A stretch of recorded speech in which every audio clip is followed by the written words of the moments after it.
ये गोटे ये अंचल एठी जॉब क्रिएट होईछि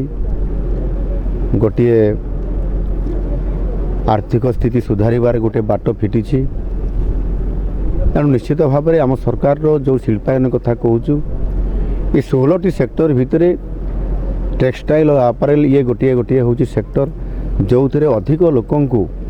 कम इन्वेस्टमेंट रे कम जगार ये अनेक युवक युवती को ये एम्प्लॉय करिवार बड़ स्कोप अच्छे एवं महिला सशक्तिकरण रे ये पिला माने प्राय पिला माने अर्थात झील पिला माने ही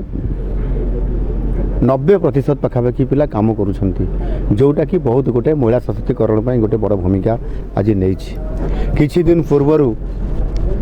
मो कटकर से पेज इंडस्ट्री रामदासपुर को मुझे सेठी मध्य पेज इंडस्ट्री ग्रुप रो जो आमर जॉकी कंपनी अच्छी जॉकी कंपनी ये आम देखापी जाइलु तार शुभारंभ भी आम कलु से भी पाखापाखि 6000 पिला चाकरी पाइबे। ये कंपनी रे मध्य पाखापाखि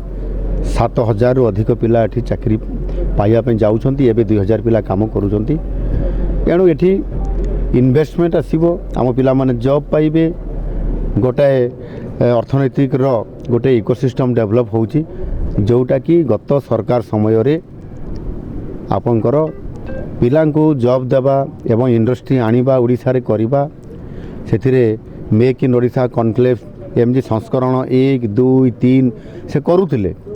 किंतु प्रकृत रे ग्राउंड ब्रेकिंग नथिला। आज आम ग्राउंड ब्रेकिंग करूछु मते लागिला वर्ष भितर आसिकरी ये प्रोजेक्ट छिड़ा ही गला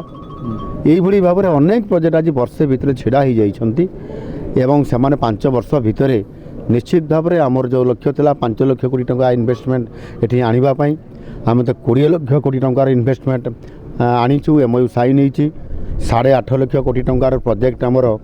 ये आमर प्रोजेक्ट अप्रूवाल हो जाइए एवं 3 लाख कोटी टंकार प्रोजेक्ट आम ग्राउंड ब्रेकिंग कर सारीचु एवं उद्घाटन और शुभारंभ आम कर सारूँ 2 लाख लोक चाकरी पाइबार सुनिश्चित आम पक्का कर देचु।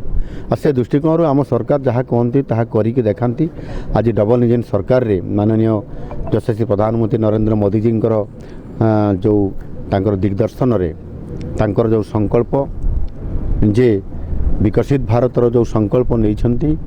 2047 सुधा विकसित भारत करने से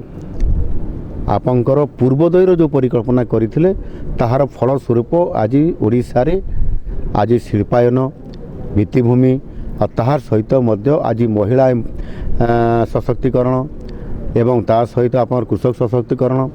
ता सहित युवक मानकु